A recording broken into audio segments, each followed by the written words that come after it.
রাধে রাধে বন্ধুরা, তোমরা সবাই কেমন আছো? আশা করছি ভালো আছো, আর আমিও খুব ভালো আছি। চলে আসলাম আবারও একটি নতুন ভিডিও নিয়ে, আমাদের বাড়ি গোপাল পূজার পার্ট 2 এর ভিডিও নিয়ে। এর আগে পার্ট 1 তোমাদের সাথে শেয়ার করেছিলাম। তো এর আগে হচ্ছে আমি জোগাড় করার মানে যেগুলো জোগাড় যন্ত্র করছিলাম সেই ভিডিওগুলো শেয়ার করেছিলাম। আর এই ভিডিওটাতে আমি দেখাবো যে কি করে আমাদের বাড়ি পূজা হয়। ফার্স্টেই তো আমাদের ঠাকুরমশাই এসে সব ভোগগুলো বানায়, তারপরে শুরু হয়ে যায় আমাদের পুজো। এখানটায় দেখো, এখানে মানে দেরি হয়ে যাচ্ছিল যেহেতু পূজা করতে করতে, সে কারণে আমার মাসিও হাত লাগিয়েছে ভোগ বানানোর জন্য। কারণ যেহেতু সেদিন ছিল একাদশী, সেই কারণে ফার্স্টে তো এমনি পূজা করা হয়, তারপরে আবার ঠাকুরকে স্নান করানো হয়, মানে স্নান করার আগেও পূজা করা হয়, তারপর স্নান করে তারপরে আর কি ভোগটা দান করা হয়। মানে অনেক নিয়ম আছে পূজা করার।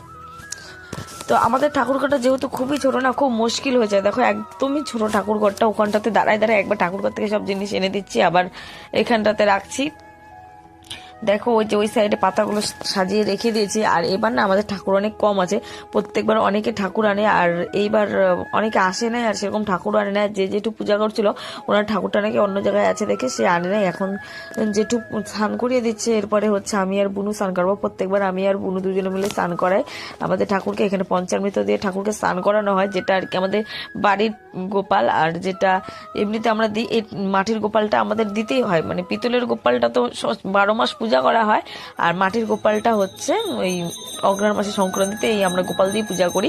এরও অনেক কাহানি আছে যে কেন মাটির গোপাল দিয়ে পূজা করা হয়। যে গল্পটা আমাদের পূজার মেন, সেই গল্পটার মধ্যে এই কাহানিটা আছে। তোমরা যদি শুনতে চাও তো অবশ্যই আমি শেয়ার করে দেবো কখনো।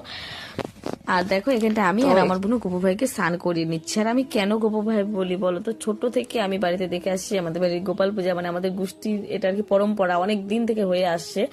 তখন আর কি আমরা এই মাটির গোপালে এই সময় পূজা করতাম। পরে যেটা 12 মাসে আমরা পূজা করি পিতলের গোপালকে নিয়ে, পরে আনা হয়েছে। তো তখন থেকে হচ্ছে গোপাল ঠাকুরকে ভাই মানেই আমরা পূজা করে আসি, মানে আমি আর কি ভাই মানতাম, তার জন্য ওইটা হয়ে গেছে যে গোপু ভাই, ওই ভাই হিসেবে মানেই পুজো করি। তো এখানে দেখো আমাদের স্নান করা হয়ে গেছে। এবার হচ্ছে ঠাকুরকে আমি সাজিয়ে দেব। করানোর পরে ঠাকুর মশাই সব জিনিসগুলো ঠাকুরকে সাজানোর যে যে জিনিস হয় সবকিছু ঠাকুরকে আগে অর্পণ করে মন্ত্র বলে, তারপরে সেই জিনিসটা আমরা ঠাকুরকে পরায় সাজাই। আর যে বড় বস্ত্রটা হয়, মানে যে কোনো পূজায় একটা বড় যে কোনো বস্ত্র দান করতে হয়, সেই বস্ত্রটা অর্পণ করে এক সাইডে রেখে দেওয়া হয়। তো দেখো এখানটা ঠাকুরমশাই এক একটা জিনিস অর্পণ করছে, আর এক একটা জিনিস আমি ঠাকুর আমাদের ঠাকুরকে কাকি আর কি নিয়ে এসেছিল একটা গোপাল ঠাকুর। তো ঠাকুরটাকে এখন সাজাই দেবো। ঠাকুরটাকে ফার্স্টে স্নান করিয়ে নিই, ওই ঠাকুরটাকেও আবার ওইভাবেই আর কি যেটু আগে স্নান করাবে, তারপর আমরা স্নান করিয়ে দেবো, তারপরে আমি সাজানো হবে। করছি পুজোর মানে জোগাড় পর্যন্ত। এর পরের পার্টে আমি পুজোর ভিডিওগুলো নিয়ে আসবো, ভোগ আরতি আরো সব ভিডিওগুলো। তারও আমার নতুন নতুন ভিডিওগুলো দেখার জন্য অবশ্যই আমার চ্যানেলটি সাবস্ক্রাইব করো, ফেসবুক থেকে দেখলে বেশটি ফলো করে রাখো। দেখো এবার না আমাদের বাড়িতে অনেকেই কুটুম কম আসছিল, এই যে এখানটায় আমার মা